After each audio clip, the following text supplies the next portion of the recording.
What's up, everybody? It's your boy Stevie the Black, to Steve the Black. I'm back. I'm so tired, man. I'm so tired. My body hurts, bro. I just want to lay down and go to sleep.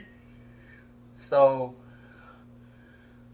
but I'm finally home.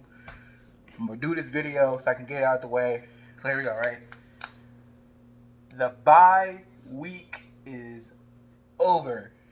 And let me just say, normally during the bye week, I'm upset.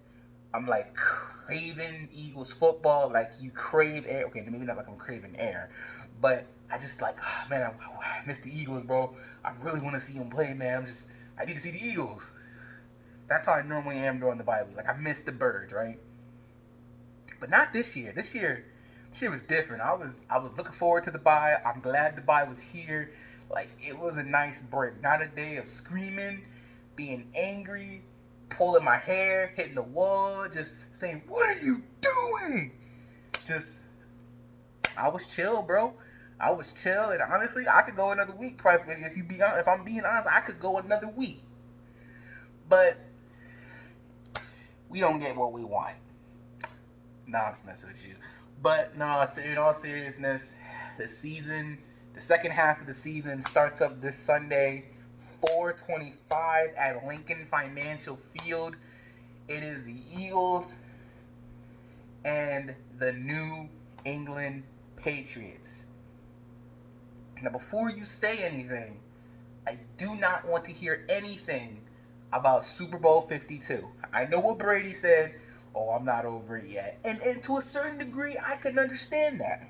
You know, he played the best anyone's ever played in a postseason game, let alone the Super Bowl. You know, throwing for 500 yards, 3 touchdowns. Like, Brady was balling. But at the end of the day, they lost. And maybe the burden on him is because he fumbled the ball. But hey, Brandon Graham knocked out his hand. What you gonna do? It's not like he just dropped it. He got slapped out of his hand. Maybe that's why it stings a little bit, but I don't want to. But that's all I want to hear. I don't want to hear nothing about, y'all remember last time we faced the Patriots, right? Y'all remember last time? Y'all remember Dak Bill Belichick? Y'all remember that, right? I don't want to hear none of that. That was 2 years ago. I'm over the Super Bowl. I'm done talking about the Super Bowl. Don't ever bring it up again. Do the Patriots do that? No, they don't. They focus on the next season. As far as they're concerned, it don't matter that they won the Super Bowl last season. But they are focused on this season. And we still talking about not me, but y'all still talking about 2 years ago? Y'all need to wake up. Anyway, what do I expect out of this team in the second half of the season? Well, honestly, I don't know. I don't know. DeSean Jackson is gone for the rest of the season. Maybe back on IR if we make the playoffs. But I don't know what to expect. I mean, we signed Jordan Matthews. Okay. I mean, he'll be better than Mac Hollins. That's good. You know, he can go back to being special teams. But you know what I want to see? I want to see more JJ Arcega-Whiteside. I want to see some more J-Jaw. I want to see him on the field. I want to see what he has. Hopefully Alshon is hopefully Alshon turns his play up a little bit. Well, not a little bit, a whole lot. We need the Alshon from last year. Definitely the Alshon from 2 years ago. We need him. Because if we just have him and we got J-Matt, who's a good number 2, then maybe that means Nelson Aguilar steps up. We just need everybody to step up. How about that? Everybody need to step up. Everybody need to step up, including Carson Wentz, who it's not his fault that we're in the position that we're in, you know, but everyone can play better. Everyone has, he hasn't exactly been MVP, Carson Wentz, but, you know, it's not his fault. Receivers keep dropping passes, you know. I need to see Doug be better. I need him to be consistent with the run game because clearly it works. I need consistency. I need to see that you looked at yourself over the bye week and said, you know what? I see what we need to do. I see what we're good at. I see what we're bad at. And I see what we need to do if we want to continue to win. This division is still very winnable. Okay? You look at the Eagles schedule, you look at the Cowboys schedule, it is very winnable. We have the more favorable schedule. I expect Dallas to go 2-3. I would like for them to go 2-3 over their next 5 games. They got the Lions next, and they got the Patriots, then they got the Bills, then they got the Bears, and they got the Rams, and then they got us. So I would like for them. I would like for them to be 2-3 during that stretch. And hey, as much as you hate to admit it, Dak Prescott, he's been balling, man. He's been balling. He's been looking pretty good, and you can't deny it. You can't deny what your eyes tell you. What my eyes tell me is Dak Prescott's been balling. What my eyes tell me about Carson Wentz is he's been good too, but he hasn't had the flash. But maybe that's just because, again, the receivers ain't helping. Ain't nobody helping him, So I just hope that everybody steps up their game. Jim Schwartz has the defense that he wants. So let's see. They've been building their confidence up over these past 2 games against the Bills and against the Bears. So hopefully, they're ready to go against Tom Brady and Russell Wilson. And if we can go 1-1 in these next 2 games, I think it's more plausible we beat the Patriots than the Seahawks, because the Seahawks and Russell Wilson just own us.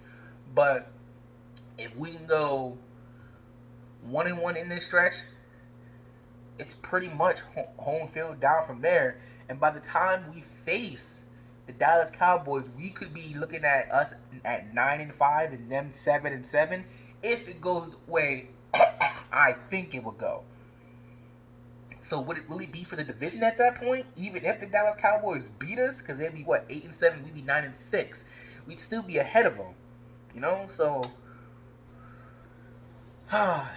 time we'll definitely see.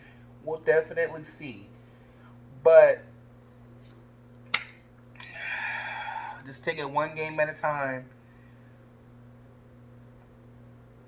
and we'll see what happens. I saw a video today of DeSean Jackson doing some jogging, so he's looking good. Maybe he can come back. I don't know. I'm not saying I'm getting my hopes up or anything like that. Don't get me wrong. I'm not saying that at all. But I'm saying we'll see. We'll see what happens. That's what I'm saying. So the bye week is over. Let's see what this Eagles team has in the second half. Oh, by the way, I gotta say congratulations to Brandon Brooks. He got a contract extension. Rightfully so. I mean, that man tore his Achilles in January and said he would be back for game 1. And he has done that, and he has looked amazing, and he has deserved every single penny of what he got. He's the highest paid guard for right now. Obviously, this thing goes up and up. But hopefully the next person that gets an extension is Jordan Howard, because he's been balling, and especially if he keeps balling out in the second half of the schedule, man, you cannot deny this man no longer, because him and Miles Sanders are a great 1-2 combo punch. So that's pretty much it. We'll see what this Eagles team have. I'm still not getting my hopes up for anything, but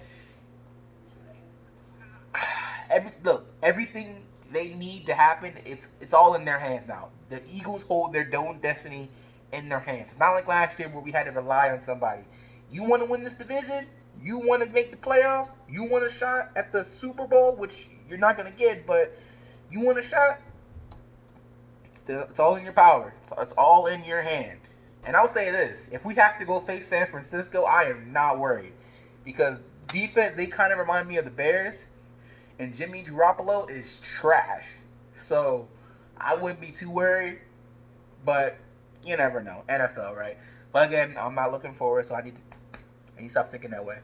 But yeah, so Patriots 425 Lincoln Financial Field. I hope we win. We'll see what happens, man. We'll see what happens. Till next time, peace out, guys.